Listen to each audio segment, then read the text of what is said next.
ఏం చేయాలి?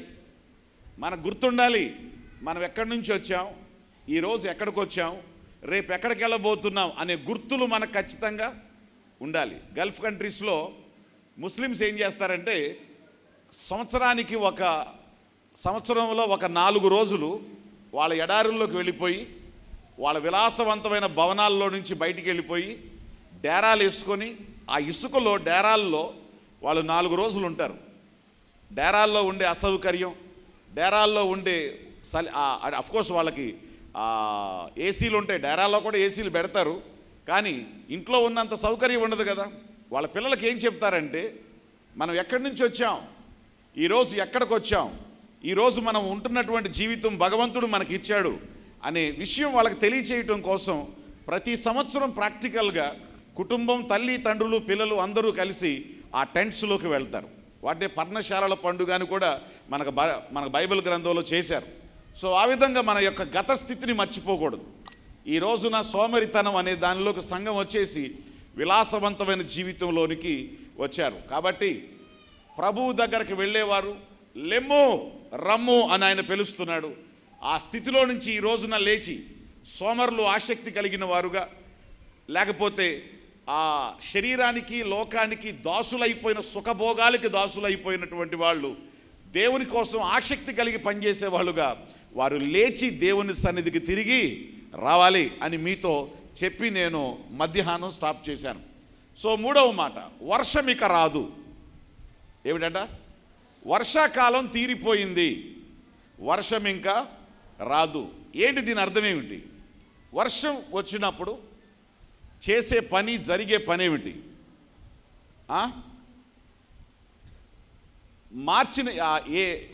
ఫిబ్రవరి మార్చి నెలల్లో పంట వచ్చేస్తే రైతు ఏప్రిల్, మే అండ్ జూన్ 3 నెలలు కూడా రిలాక్స్గా, విశ్రాంతిగా, ఏ పనులు చేయకుండా చక్కగా ఇంట్లో కూర్చుంటాడు. వర్షాలు స్టార్ట్ అయినాయంటే, తొలకరి వాన మొదలైందంటే, ఒక్కసారి పొలాల మీద వర్షం పడిందంటే రైతు ఏం చేస్తాడు? ఇక తన కూర్చున్న సౌఖ్యం నుంచి లేచిపోయి పార పలుగు పట్టుకొని, నాగలి పట్టుకొని, ఎద్దుల్ని తీసుకొని వెళ్ళి తన పొలాన్ని ఏం చేస్తాడు? దున్నుతాడు. వర్షాకాలం దేనికి గుర్తు అంటే వర్షాకాలం పనులు చేయటానికి గుర్తు. వర్షాకాలం పనులు ప్రారంభించటానికి, పనులు కొనసాగించటానికి గుర్తు. ఈయన అంటున్నాడు, అమ్మా నువ్వు నీ కోసం పనిచేసుకునే కాలం, నీ పిల్లల కోసం పనిచేసే కాలం, నీ మనుషుల కోసం పనిచేసే కాలం అయిపోయింది. ఇప్పుడు ఒక కాలం వచ్చింది. ఏ కాలం? ఇప్పుడు ఒక కాలం వచ్చింది. నువ్వు నీ పనులన్నిటినీ విడిచిపెట్టి, నీ ఆస్తులన్నిటినీ విడిచిపెట్టి, నీకున్నయన్నీ విడిచిపెట్టి నా అంతఃపురానికి వచ్చే సమయం వచ్చింది, నా పరలోక రాజ్యానికి వచ్చే సమయం వచ్చింది.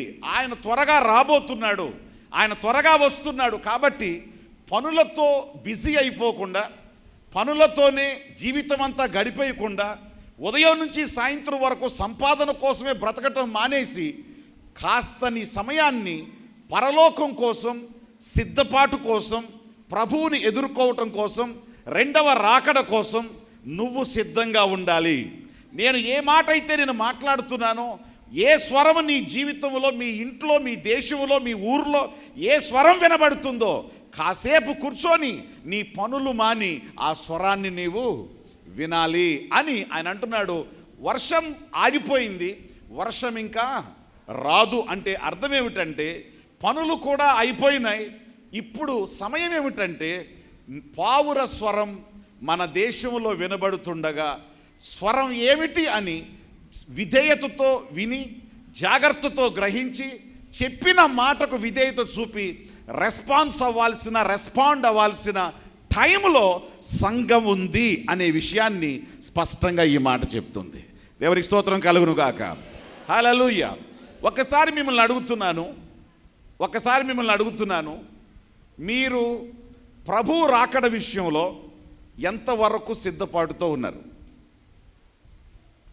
ఈ రాత్రి యేసుక్రీస్తు వస్తే నేను ఖచ్చితంగా పరలోకి వెళ్ళిపోతాను, ఎంతసేపట్లో మారుతామంట మనం? తెలిసిన వాళ్ళు చెప్తున్నారు, తెలియని వాళ్ళు ఒకసారి తెలుసుకోండి. 2-3 గంటల టైం లేదు. ఎంతసేపు? రెప్పపాటుల్లో సమస్తం మారిపోతాం. నువ్వు వేసుకున్న బట్టలు ఇక్కడ పడిపోతాయి. మీ మీద ఒంటి మీద ఉన్న బంగారం పడిపోద్ది. మన దేహాలు ఏమవుతాయి? మహిమ దేహాలుగా మారిపోతాయి. రెప్పపాటులో ఒక మేఘం నీ దగ్గరకు వస్తుంది. ప్రతి ఒక్కరికి ఒక్కొక్క మేఘం వస్తుంది. యేసుక్రీస్తు ఎలా వచ్చాడు? ఎలా వెళ్ళాడు? ఒక మేఘము వచ్చి ఆయనను కొనిపోయాను. అపోస్తలుడైన పౌలు ఏమని చెప్పాడు? మేఘముల మీద ఆయన మనల్ని ఏం చేస్తాడంట? కొనిపోతాడు అని ఉంది. Praise the lord. ఒక మేఘం వస్తుంది. నువ్వు పెట్రోల్ ఉందా, డీజిల్ ఉందని చూసుకోవాల్సిన పని లేదు. కరెంట్ ఉందా చూసుకోవాల్సిన పని లేదు. నీకు రక్షణ అనేది ఉందంటే నిన్ను పైకి తీసుకెళ్లే మేఘం ఒకటి వస్తుంది. ఆ మేఘం వచ్చి ఏం చేస్తుంది? నిన్ను నీ ఆత్మని పైకి ఎక్కడికి చేర్చాలో అక్కడికి ఆ మేఘమే తీసుకొని వెళ్ళిపోద్ది. మరి దారి మనకు తెలియదు, మేఘానికి తెలుసు. ఎటెళ్ళాలో మనకు తెలియదు, మేఘానికి తెలుసు. అవునా కాదా? నీ మేఘానికి తెలుసు. అందుకనే భక్తుడు అన్నాడు, ఆకాశమందు నీవు తప్ప నాకు ఇంకా ఆయన ఉండగా మనకేంటి? ఆయన ఎక్కడికి చేర్చాలో అక్కడికి మనల్ని ఆయన ఖచ్చితంగా రూట్ మారిపోయి జీపీఎస్ మారిపోయినట్టుగా కాదు. అది కరెక్ట్ స్థానానికి, ఒకటే ప్రదేశానికి మనం అందరం వెళతాం. దేవునికి స్తోత్రం. చెప్పండి, ఈ సిద్ధపాటు మీకుందా? మారనాథ అంటే అర్థం ఏమిటి? ప్రభువా త్వరగా. ఈ మాట ధైర్యంగా మీరు చెప్పగలరా? ప్రభువా త్వరగా రమ్ము అని ధైర్యంగా చెప్పగలరా? బ్రదర్స్ చెప్పండి ఒకసారి, చెప్పగలరా? సౌండ్ రావట్లేదు, యాక్షన్ రావట్లేదు. మారనాథ అంటే ప్రభువా త్వరగా. ఎందుకు వచ్చేది? పరలోకం తీసుకెళ్ళడానికి. త్వరగా రాని ఎవరు చెప్పగలరు?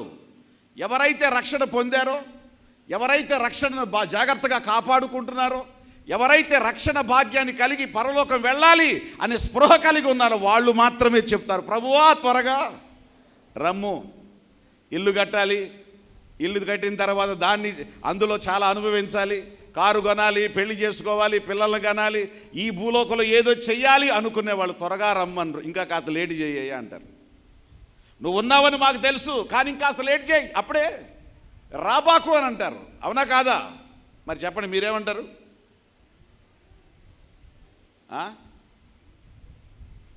మరి మీరే రమ్మంటారా వద్దంటారా? చూసారా, సౌండ్ లేదు. సౌండ్ లేకపోవడానికి కారణం ఏంటంటే నిజంగా మనం లేస్తామా లేవమా అనే భయం. నిజంగా మనలో ఆ సిద్ధపాటు ఉందా లేదా అనే భయం. నిజంగా మనం రక్షణానుభవం కరెక్ట్గా కలిగి ఉన్నావా లేదా అని భయం. దానికోసమే ఈ ఉపవాస కూటాలు. ఈరోజు స్పష్టంగా మీతో చెప్తున్నా, పిట్టలు కోలాహలము చేయు కాలం వచ్చింది అంటే అర్థమేంటో తెలుసా? పిట్టలు కోలాహలం చేస్తున్నాయి. ట్విట్టర్ అనే దానికి సింబల్ ఏంటో మీకు తెలుసా? ఏంటి? ఒక పాల పిట్ట.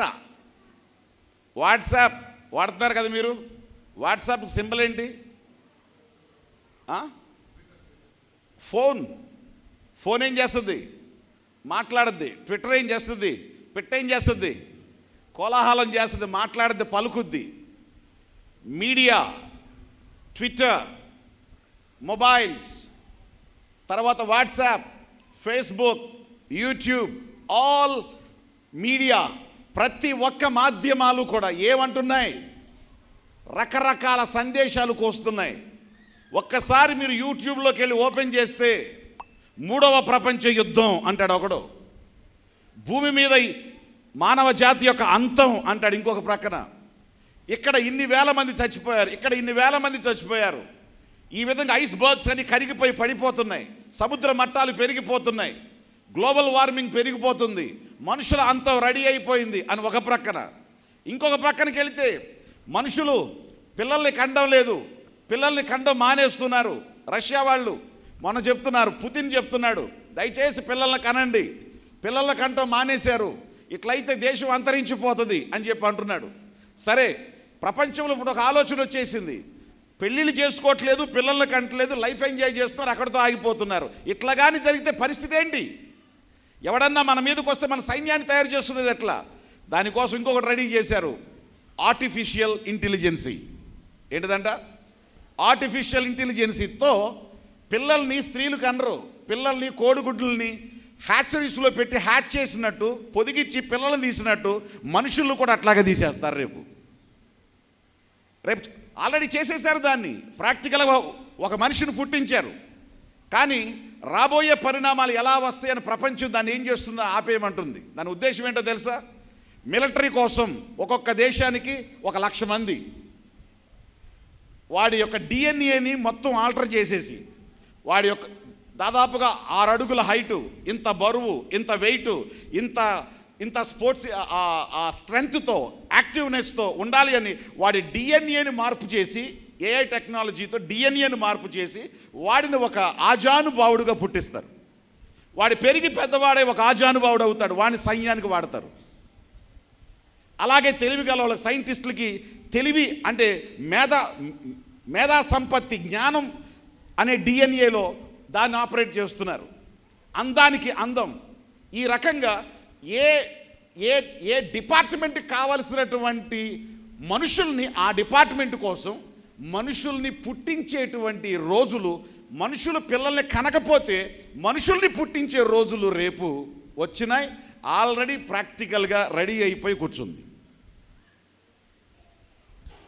ఇప్పుడు లోకం చెప్తుంది, ఇవన్నీ కూస్తున్నాయి, ఈ మీడియా, యూట్యూబ్ మాట్లాడుతుంది, ఫోన్లు మాట్లాడుతున్నాయి, టీవీలు మాట్లాడుతున్నాయి, వార్తాపత్రికలు మాట్లాడుతున్నాయి, పిట్టల కోలాహలం ఎక్కువైపోయింది. ఏమిటి? ఏం కోలాహలం? ప్రపంచం అంతరించిపోబోతుంది, ప్రపంచం నాశనం అయిపోబోతుంది, మనుషుల యొక్క విపరీత జ్ఞానం పెరిగిపోతుంది, అణుబాంబులు తయారు చేశారు. ఒక్కసారి ఒక్కొక్క దేశం దగ్గర ఉన్న అణుబాంబులు కానీ పేర్లు అంటే ఈ భూగోళాన్ని 10 సార్లు పేల్చగలిగినటువంటి అణుబాంబులు తయారు చేసి ఉన్నాయి. ఇజ్రాయేల్ వాడు ఎప్పుడు వేసేస్తాడో తెలియదు, ఇరాన్ వాడు ఎప్పుడు వేసేస్తాడో తెలియదు, ఇంకా పాకిస్తాన్ చేతిలో ఉన్నాయి. మహమ్మదీయులు ఈ రోజున కక్షతో ఉన్నారు, వాళ్ళు ఏం చేస్తారో తెలియదు. అది కానీ జరిగిందంటే అయిపోయినట్టే ప్రపంచం అని రకరకాల వార్తలు మీరు వింటున్నారా లేదా? చెప్పాలి. ఇదే పిట్టల కోలాహలం అంటే.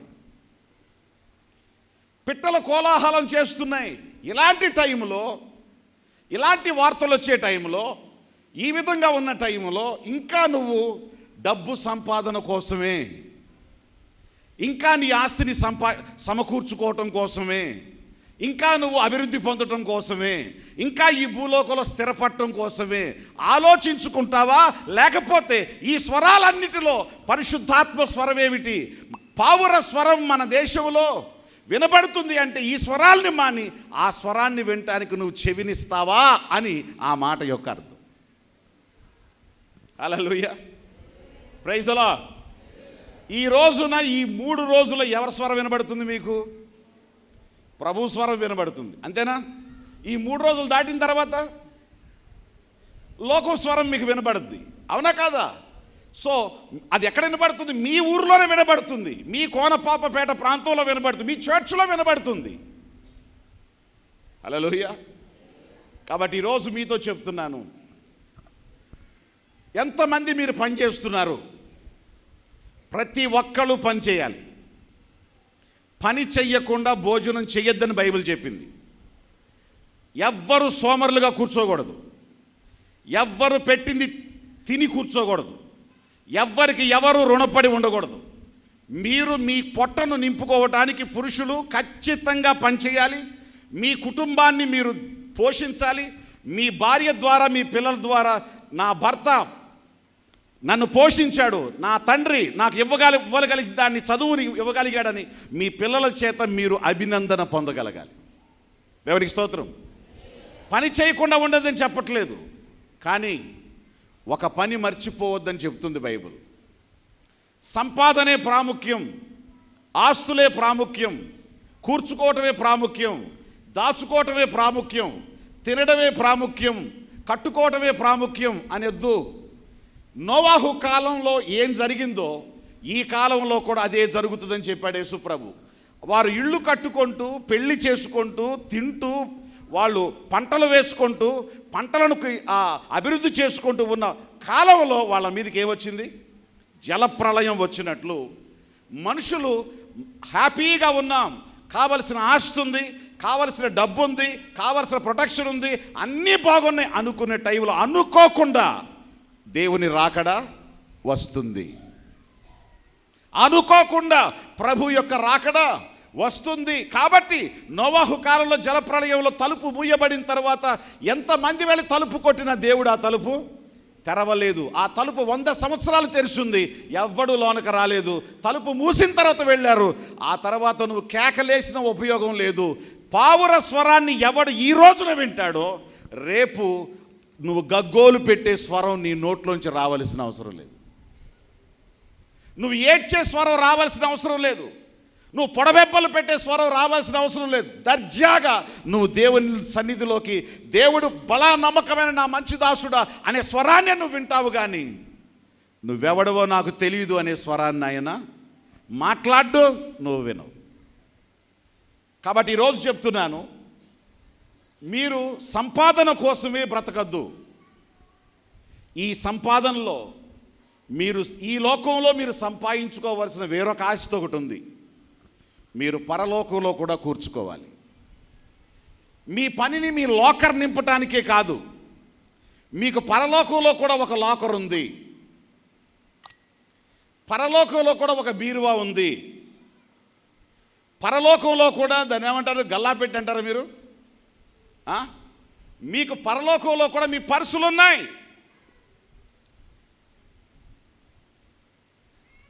ఒకవేళ మీ ఆస్తి ఎంత ఉంటుంది పరలోకంలో? నేను వేసే 10 రూపాయలకి, నేను వేసే 20 రూపాయలకి ఎంత ఉంటుంది సార్ ఆస్తి అంటారా?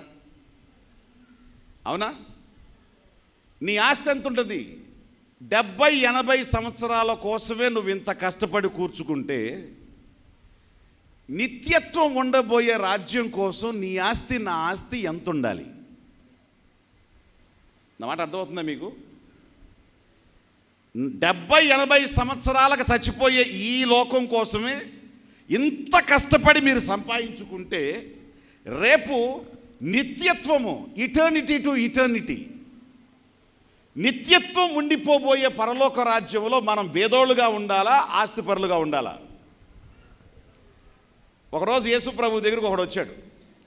ఆయన ధనవంతుడు. యేసుప్రభు దగ్గరికి వచ్చి అన్నాడు, అయ్యా పరలోకి వెళ్ళడానికి ఏం చేయాలన్నాడు. ధర్మశాస్త్రాన్ని అనుసరించని చెప్పాడు. ఇవన్నీ చిన్నప్పటి నుంచే చేస్తున్నాను, ఇంకేమైనా ఉంటే చెప్పన్నాడు. యేసుప్రభు చాలా సంతోషపడి, చేస్తున్నాను అనే సంగతి అన్నీ చూడగలిగి నా ముందే నువ్వు ధైర్యంగా చెప్పావంటే ఖచ్చితంగా నువ్వు చేస్తున్నావు, నేను అభినందిస్తున్నాను. ఒక్కటి కొదువుకుంది అబ్బాయి, నీ ఆస్తి బీదలకు ఇచ్చేసి నన్ను వెంబడించు, పరలోకంలో నీకేం కలుగుద్ది? ధనం కలుగుద్ది అన్నాడు. నువ్వు భూలోకంలోనే ధనవంతుడవు కాదు, నువ్వు పరలోకంలో ధనవంతుడు అయితే జీవితాంతం ధనవంతుడిగానే చేయాలనుకుంటున్నాను నిన్ను, రా అన్నాడు. ఏమన్నాడు? వ్యసన పడుతూ తిట్టుకుంటూ వెళ్ళిపోయాడు అని ఉంది బైబిల్లో. కనబడే దాన్ని మనం సమకూర్చుకుంటున్నాం. నేను అంటున్నాను, మీరిచ్చే దశమ భాగం, మీరు వేసే కానుక, ప్రభువు నామములో మీరు చేసే ప్రతి పని పరలోక రాజ్యంలో మీ అకౌంట్లో డిపాజిట్ అవుతుంది. ఆమేన్. రేపు నువ్వు పరలోకం వెళ్ళిన తర్వాత లెక్కలు చూసినప్పుడు నీ దేవుడు చాలా కరెక్ట్ అయినటువంటి అకౌంటెంట్, మ్యాథమెటీషియన్. ఆయనకి లెక్కలు బాగా వచ్చు. ఆఫరింగ్ బాక్స్ దగ్గర నిలబడి ఆఫరింగ్ వేసే ప్రతి ఒక్కరిని, వాళ్ళ ముఖాన్ని, వాళ్ళ చెయ్యిని, వాళ్ళ ముఖాన్ని, వాళ్ళ చెయ్యిని చూశాడు యేసుప్రభు. మీకు తెలుసా, మీరు ఆఫరింగ్ వేసేటప్పుడు కూడా చూస్తాడు దేవుడు. అందుకని చేయడం పెట్టేస్తారు. ఆయన కనపడదేనా? ఆయనకి నీ జేబులోంచి ఏం బయటికి తీసావో ఆయనకి బాగా, నువ్వు ఆఫరింగ్ బాక్స్లో ఏం వేస్తున్నావో అదే నీ ఆస్తి. నువ్వు పాస్టర్ గారి కోసం వేయట్లా, పరలోకంలో నీ అస్థిరమైన ధనాన్ని పరలోకంలో స్థిరమైన ధనంగా మార్చుకోవడానికి వేస్తున్నావు. నా మాట్లాడుతూ అవుతున్నాయా మీకు? ఈరోజు డబ్బు మీ దగ్గర ఉంటుంది, 100 రూపాయల కాగితం. రేపు ఎక్కడ ఉంటుంది? కాకినాడలో ఉంటుంది. తర్వాత ఎక్కడ ఉంటుంది? రాజమండ్రిలో ఉంటుంది. తర్వాత ఎక్కడ ఉంటుంది? ఇది చరాస్తి. చరాస్తిని మీరు స్థిరాస్తిగా మార్చాలంటే అది దేవుడు సన్నిధిలో దాన్ని మీరు విత్తినప్పుడు అది ఖచ్చితంగా మీ జీవితంలో మీ తరపున పరలోకంలో మీ రికార్డులో ఉంటుంది. హల్లెలూయా. ధైర్యంగా చెప్పగలరా 1,00,000 రూపాయలు ఉంటుంది సార్ నాకు పరలోకంలో అని? మీరు నాకు పరలోకంలో నేను కష్టపడి ఇల్లు సంపాదించాను, బోటు సంపాదించాను, లేకపోతే ఇంకేయో సంపాదించాను, పిల్లలకు ఉద్యోగాలు గుడ్, నేను కాదంటలా. పరలోకంలో ఏం సంపాదించావు? ఎంత ఉంటుంది అంటారు మీకు? ప్రతిదానికి అదే చూపిక, ఇక ఆ చూపు మారదు వీళ్ళది. ఆలోచించండి. Praise the lord. ఈ సత్యం నాకు అర్థమైన తర్వాత, ఈ సత్యం నా జీవితానికి అర్థమైన తర్వాత, నా పరిచర్యకు అర్థమైన తర్వాత, అది నా వ్యక్తిగత జీవితం నుండి కానీ నా చర్చ్ నుండి కానీ ప్రభువు కొరకు, ప్రభువు రాజ్యం కొరకు ఏం చేయాలో, నా కొరకు మాత్రమే కాదు నా దేవుని కొరకు ఏం చేయాలో దాన్ని సంతృప్తిగా చేయడం మొదలుపెట్టాను. Praise God. హల్లెలూయా. అప్పటి నుంచి నాకేమొచ్చిందో తెలుసా? నేనేమన్నా చెయ్యాలంటే నా నుంచి చేయనీయకుండా ఎవరో దాన్ని చేసేస్తున్నారు. పోయిన 2 months బ్యాక్ లైవ్లో ఎవరైనా చూసేవాళ్ళు ఉంటే తెలుస్తుంది మీకు. చర్చిలో చాలా వేడిగా ఉంటుంది బెంగళూరులో. సరే 2 ఫ్యాన్లు కావాలనుకున్నాం, పెద్ద ఫ్యాన్స్ అవి, దాదాపు 8 feet ఫ్యాన్స్ అవి. 3 లక్షలు అవుతుంది. ఒక్కో ఫ్యాన్ 1,50,000 అవుతుంది. సరే చర్చిలో అనౌన్స్ చేశాను, వచ్చే వారానికి 2 ఫ్యాన్స్ ఉంటాయి మనకి ఇక్కడ చర్చిలో. Church will ఎఫోర్ట్ it. ఇది చర్చి చేయగలుగుద్ది. వచ్చే వారం దీన్ని చేసేస్తున్నాం. కానీ అవకాశం అనేది మనుషులకు ఇవ్వాలి కాబట్టి ఒక మాట చెప్పాను, ఎవరైనా దీన్ని షేర్ చేసుకోగలిగే వాళ్ళు ఉంటే వచ్చే వారంలోపు షేర్ చేసుకోండి. ఒకే ఒక మాట మాట్లాడా, రికార్డులో ఉంటుంది, కావాలంటే మీరు చూసుకోండి. ప్రసంగం అయిపోయిన కారులో వెళ్తుంటే 2 ఫోన్లు వచ్చినాయి. పాస్టర్ గారు ఒక ఫ్యాన్ నేను ఇస్తా. ఒక ఆయన హైదరాబాద్ నుంచి ఒక ఆయన ఫోన్ చేసి, పాస్టర్ గారు ఇంకో ఫ్యాన్ నేను ఇస్తా. ఏలూరు నుంచి ఇంకొక ఆయన 30,000 రూపాయలు దానికేసి ఆ ఫ్యాన్ కోసం, దీన్ని కూడా నాకు కాస్త చిన్న సీడ్ పాస్టర్ గారు దీన్ని వాడండి. అయిపోయింది. నేను సంఘం కోసం చెయ్యాలి అని నేను ఆశపడితే, సంఘక్షేమం కోసం నేను ప్రయాసపడదామని చెప్పి వాళ్ళ క్షేమం కోసం నేను ఆలోచిస్తే దాన్ని నా నుంచి చేయనీయకుండా వాళ్ళే చేసేస్తున్నారు. ఈ హైదరాబాద్ నుంచి చేసిన ఆయన, ఏలూరు నుంచి చేసిన ఆయన మన సంఘస్థులు కాదు, ఆన్లైన్ సంఘస్థులు. వాళ్ళు హైదరాబాద్ నుంచి ఎప్పుడూ కూడా వాక్యం చూస్తారు, ఏలూరు నుంచి వాక్యం చూస్తారు. వాళ్ళు దాన్ని చేశారు. చెప్పండి ఒకసారి, పరలోకంలో మీ పనుల ద్వారా మీరు కూర్చుకున్నది ఏంటి? ఈ రోజున నెంబర్ 1, వర్షాకాలం అంటే పని చేసే కాలం. ప్రతి ఒక్కరూ పని చేయమని బైబిల్ చెప్పింది. ఖచ్చితంగా పని చేయాలి. నీ భార్యని, నీ పిల్లల్ని భర్తలు చూడాలి, తల్లులు మీ కుటుంబాన్ని జాగ్రత్తగా చూసుకోవాలి. ఒక సక్సెస్ఫుల్ తల్లిగా, ఒక సక్సెస్ఫుల్ తండ్రిగా మీరు మీ జీవితాన్ని ముగించాలి. మీరు మీ పిల్లల కోసం సమకూర్చాల్సిన దాన్ని న్యాయబద్ధంగా, కోట్లు అవసరం లేదు, తినటానికి ఉండటానికి సంపాదించేవాడిగా వాడిని చేయండి చాలు. సంపాదన కూర్చిపెట్టద్దు, సంపాదించేవాడిగా వాడిని చేయండి, వాడే సంపాదించుకుంటాడు. అర్థమైందా? మీరు సంపాదన కూర్చిపెట్టి నానా కూర్చుని హార్లిక్స్ తాగరా అన్నామనుకో, మొత్తం కొండలన్నీ తాగేస్తాడు. తర్వాత ఇంకేం పెడతావా అని చూస్తాడు. వాడిని సంపాదించేవాడిగా చేస్తేనే అది తండ్రి యొక్క నిజమైనటువంటి పని. కాబట్టి మీకోసం మీరు చేసుకోండి, తప్పులేదు. ద సేమ్ వే మీ వర్షాకాలంలో, మీ కష్టకాలంలో, ఈ భూమి మీద పనిచేసే సమయంలో పరలోక రాజ్యంలో కూడా మీ కొరకు కూర్చుకోవలసిన దాన్ని కూర్చుకోవాలి. అది ఎలా చేయగలవు? నీ దేవునికి ఇచ్చింది, నీ దేవుని నామంలో చేసింది, అభాగ్యులకు అనాథలకు నువ్వు చేసింది దేవుని ఖాతాలోకి వెళుతుంది. అది పరలోక రాజ్యంలో నీ తరపున, నీ పక్షాన, నీ అకౌంట్లో రేపు పరలోకంలో ఉంటుంది. రేపు పరలోకంలో నువ్వు దరిద్రుడుగా ఉండవు, రేపు పరలోకంలో నువ్వు ఐశ్వర్యవంతుడుగా ఉంటావు. ఆమేన్. మీరు పరలోకంలో ఐశ్వర్యవంతులుగా ఉంటారు.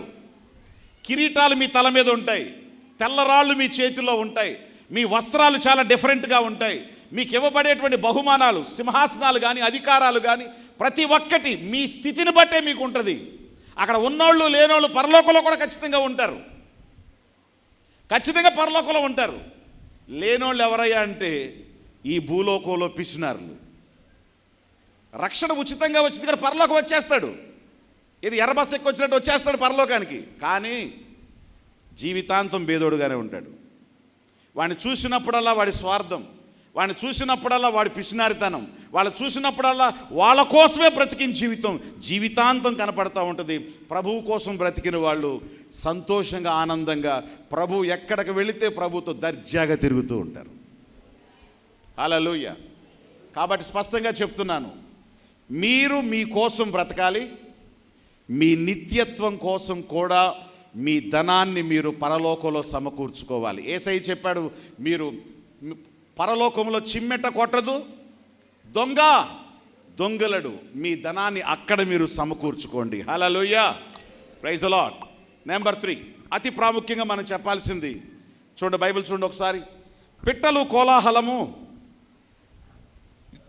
కోలాహలము చేయు కాలము వచ్చెను, పావురస్వరము మన దేశములో వినబడచ్చు. ఒకసారి అందరూ రిపీట్ చేయండి ఈ మాటని. పావురస్వరము మన దేశములో వినబడుచున్నది. దేవునికి స్తోత్రం కలుగును గాక.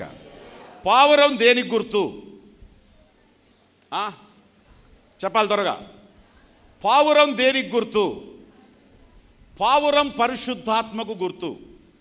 అపోస్తుల కార్యం 2వ అధ్యాయంలో పరిశుద్ధాత్మ మేడ గదిలో 120 మంది ప్రార్థన చేస్తూ ఉంటే పరిశుద్ధాత్మ ఏ ఆకారంలో వచ్చారు? పావుర ఆకారంలో వచ్చారు. యేసుక్రీస్తు బాప్తిసం తీసుకున్నప్పుడు ఏ ఆకారంలో వచ్చారు? పావుర ఆకారంలో వచ్చారు. పావుర స్వరం మన దేశంలో వినబడుతుంది అని అంటే అది పరిశుద్ధాత్మ యొక్క స్వరం. పరిశుద్ధాత్మ యొక్క స్వరం. పరిశుద్ధాత్మ యొక్క స్వరం అని అంటున్నాడంటే పరిశుద్ధాత్మ యొక్క స్వరం కాని స్వరాలు కూడా ఏవో ఉన్నాయి అని అర్థం. కాబట్టి సంఘానికి 2వ మేల్కొలుపు, 3వ మేల్కొలుపు నేను ఈ ఉపవాస ప్రార్థనలో చెప్పేది ఏమిటంటే, నీ చెవుల్లో పడే స్వరం ఏదో అది పావుర స్వరమో పాము స్వరమో నువ్వు గ్రహించగలిగే స్థితిలో ఉండాలి.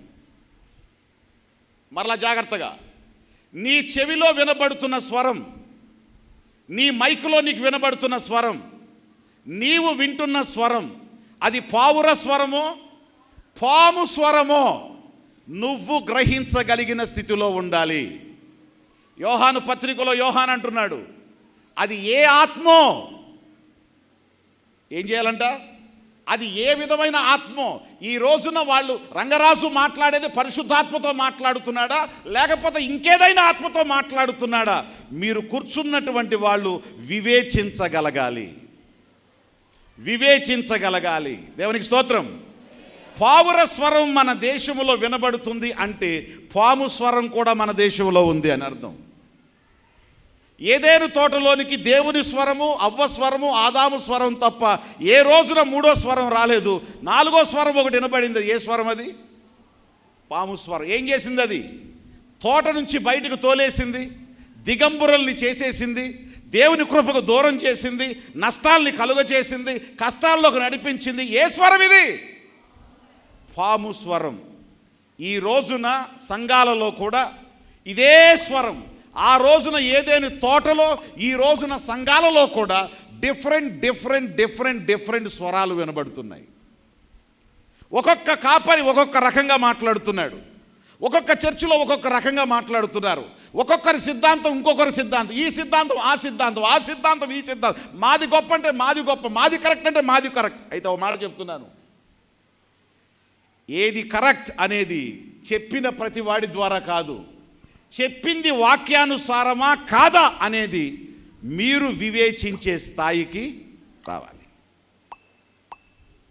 నేను 100 చెప్తా, నేను చెప్పిన 100 మీరు నమ్మటం కాదు. పాస్టర్ గారు చెప్పింది అవునా కాదా, వాక్యానుసారమా వాక్యానికి విరుద్ధమా, ఇది తీసుకోవచ్చా తీసుకోకూడదా, మీరు సరిపోల్చుకోవాలి. ఆమేన్.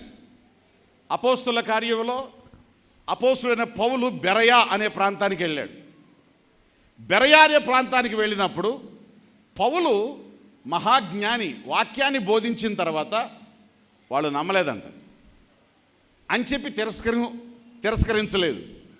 వాళ్ళ ఇంటికి వెళ్ళి పౌలు చెప్పిన మాటలు లేఖనాల్లో ప్రవచనాల్లో పాత నిబంధనలో ఉన్నాయో లేదో దాన్ని విచారించి చూసి కరెక్ట్ అని అనుకొని నిర్ధారించుకొని నెక్స్ట్ డే వచ్చి చెప్పారంట, పౌలా నువ్వు చెప్తున్నటువంటి సందేశం మేము ఎప్పుడు వినలేదు, కానీ నువ్వు చెప్తున్న సందేశం కరెక్టే.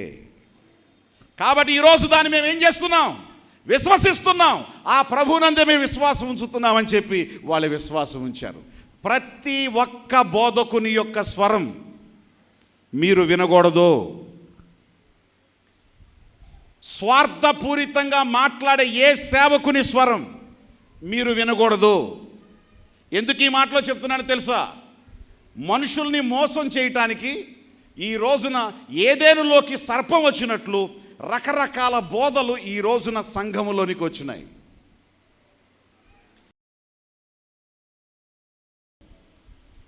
నేను ఆదివారం వచ్చేసరికి గోడల మీద వాల్ పోస్టర్స్ ఉన్నాయి. ఇది ఎవరిని చెప్పి పట్టించాడరా వీటిని అని అన్నా. ఎవరికి చెప్పలేదయ్యా అన్నారు. చర్చిలో ఇన్విటేషన్ ఇచ్చారా అన్న, ఇవ్వలేదన్నారు. ఈ మొత్తం చింపి బయటేసేయండి అన్న. తర్వాత అందులో ఫోన్ నెంబర్ లేదు, ఫోన్ నెంబర్ ఉంటే తిడతారని చెప్పి నెక్స్ట్ ఆదివారానికి ఇంకొంతమంది పిల్లలు వచ్చి అక్కడ కరపత్రికలు పంచుతున్నారు. ఒకని షర్టు పట్టుకుని మా చర్చ్ మెంబరు, ఎవడరా నేను పంపించింది అన్నాడు. నన్ను పాస్టర్ గారు పంపించాడు అన్నాడు. మీ పాస్టర్ గారు పంపిస్తే నువ్వు రావాల్సింది ఎక్కడికి, మా పాస్టర్ గారి దగ్గరికి రావాలి. మా పాస్టర్ గారి దగ్గరికి వచ్చి, పాస్టర్ గారు చర్చి ఓపెన్ చేస్తున్నాం, దయచేసి మీరు కూడా మా చర్చికి దయచేసి రండి, మా సంతోషంలో కూడా మీరు పాల్గొండి, మనందరం కలిసి సేవ చేద్దాం అని చెప్పి రావాలి. పాస్టర్ గారికి ఇన్విటేషన్ ఇవ్వకుండా వచ్చే విశ్వాసుల్ని మోసం చేసి లాక్కోవడం కోసం నువ్వు ఇట్లాంటివి ఇచ్చాడు. 4 తంతం జాగ్రత్త, వెళ్ళిపోయే ముందు కనబడకుండా అని చెప్పి వాడిని తిడితే అప్పుడు వాడు వెళ్ళిపోయాడు. ఏంటి వీళ్ళ ఉద్దేశం ఏంటి? చర్చి ఓపెన్ చేయడం సంతోషం, ఆత్మను రక్షించడం మంచిది, ఆత్మను రక్షించడం కోసం ఖచ్చితంగా నువ్వు పని చేయాలి. కానీ దొంగ పని ఎందుకు? నువ్వు చేసేది గౌరవార్థమైన పని చేసేటప్పుడు, మంచి పని చేసేటప్పుడు గౌరవంగా చేయి. దొడ్డిదారులో ఎందుకు చేయటం, దొంగగా ఎందుకు చేయటం, ఎవడో గొర్రెల్ని నువ్వు లాక్కోవడం కోసం ఎందుకు ప్రయత్నం చేయటం? ఇది తప్పు, ఇది తప్పు. కాబట్టి ఇలాంటి స్వరాలు, ఇలాంటి బోధలు మీకు వినబడినప్పుడు మీరు గ్రహించగలగాలి, ఓ ఇది పావుర స్వరం కాదు, ఇది స్వార్థ స్వరం, పాము స్వరం అని మీకు అర్థం కావాలి. ఒక సంఘంలో మీరు రక్షించబడ్డారు, ఒక కాపరి మీకోసం దేవుడు ఏర్పాటు చేశాడు, ఆ కాపరిని పరిశుద్ధాత్మ అభిషేకించాడు, ఆ కాపరి ద్వారా పరలోకానికి ప్రభు మిమ్మల్ని సిద్ధపరుస్తున్నాడు.